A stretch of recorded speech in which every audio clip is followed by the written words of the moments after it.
Good morning, my dear students. In previous class, I have introduced regarding to the first PUC Business Studies syllabus. You already know that in first PUC Business Studies, we have that totally 11 chapters. Part 1 consists of 6 units or 6 lessons. Part 2 consists of totally 5 lessons, totally 11 chapters. From today onwards, we are going to learning chapter number 1, that is business, trade and commerce. This chapter total weightage or total marks 7 marks. This 7 marks how we can allocate. 1 marks question is 1. This 1 marks we can expect in section A. 2 marks question is 1. This 2 marks we can expect in section B, and 4 marks is 1. This may expect in section C. Totally 7 marks plus practical oriented question. This practical oriented question, it is purely based on the knowledge oriented question. How that the student have understood the concept practically. Based on that, the student should supposed to write that answer. Only it require that only the points. In the final examination, I already explained you. I already in yesterday class told that in first PUC Business Studies, that is a final examination, we have the totally 139 marks. In that 139 marks, you have to attend, you have to supposed to write for only 100 marks. In 100 marks, like we have the 5 sections. Section A 1 marks, section B it carries 2 marks, section C 4 marks, section D 8 marks, section E that is will come for practical oriented question. I hope the student have understood very clearly. That means 1 marks question will come in section A, 2 marks will come in section B, 4 marks will come in section C. Before going for the chapters, we should know suppose what are the content or whatever the topic we are going to learning in the chapter number 1. We have the types of human economic activities or types of economic activities and non-economic activities, meaning of business, that is profession, employment, and characteristics or features of business. And the next topic we have classification of business activities. In this, they have that 2 concept or 2 branches, that is industry and commerce. And we have that next topic objectives of business, and that next we have business risk.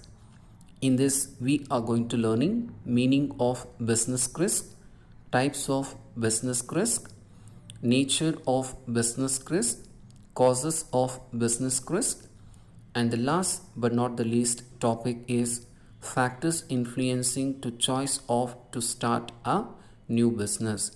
If you are supposed to start a new business, whatever the factors are, it may affect to start a new business. This all the topics we are learning in the chapter number 1. This chapter number 1 carries totally 7 marks. Now we're going to learn, start with barter system. All of you know that when you are going to purchase any products or if you're taking any services, you are paying return called money. Can you think before that 60 or 70 years back or in a olden days when they have going to purchase any product, what they are supposed to pay or what they are supposed to return it for the product or services? Absolutely not money, because the initially they have that one system called barter system. What is called barter system here? That means they have that 2 persons. The 2 persons can mutual understanding. They have agreed. That means both the person they have agreed. they are exchanging one product to the another product.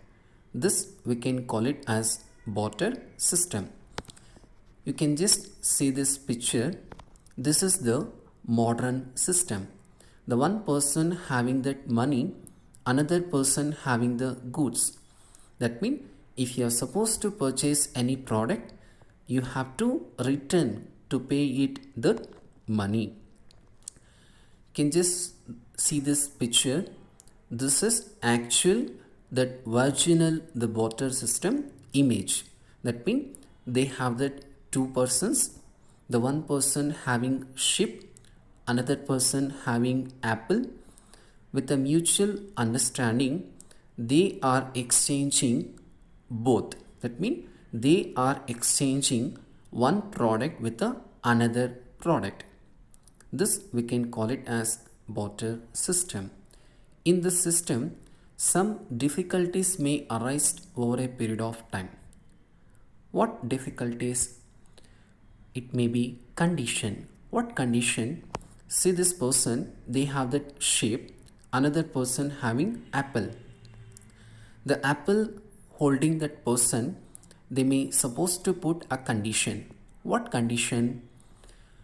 They can tell that I want only half shape, I don't want the full shape.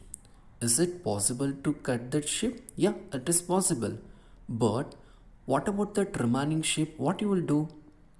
It is or there is nothing use. So that is the reason the major difficulties arise in the barter system called measurement. So over a period of time, this system was abolished. Later, in India, they have introduced that coin.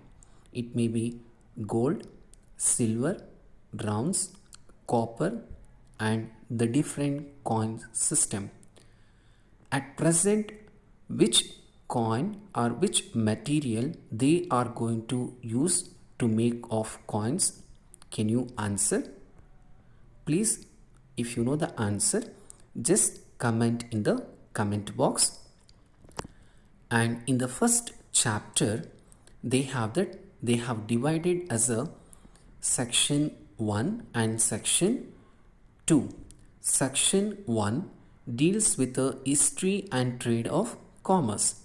Section 2 deals with the nature and purpose of business.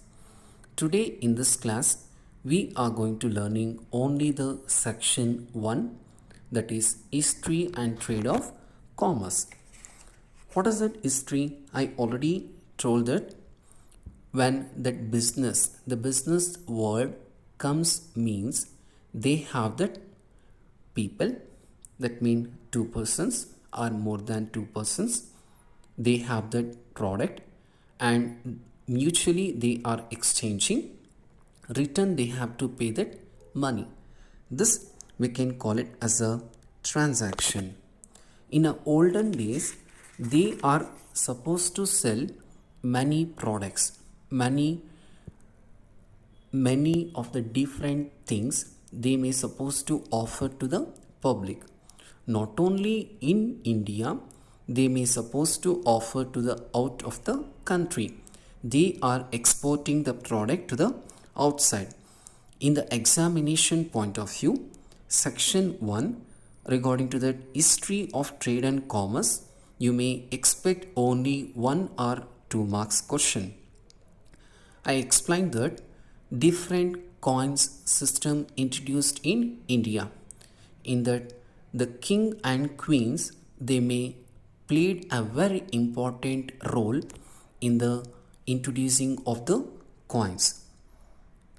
And they may supposed to ask that question, what are the products they are going to sell or they are supposed to offer in the olden days, like gold, silver, copper, gemstones, pearls, parts, etc. These are the very important products they are offering in the olden days. This you may suppose to expect for 1 marks question in the final examination. And they have that very important hundi. What is called hundi?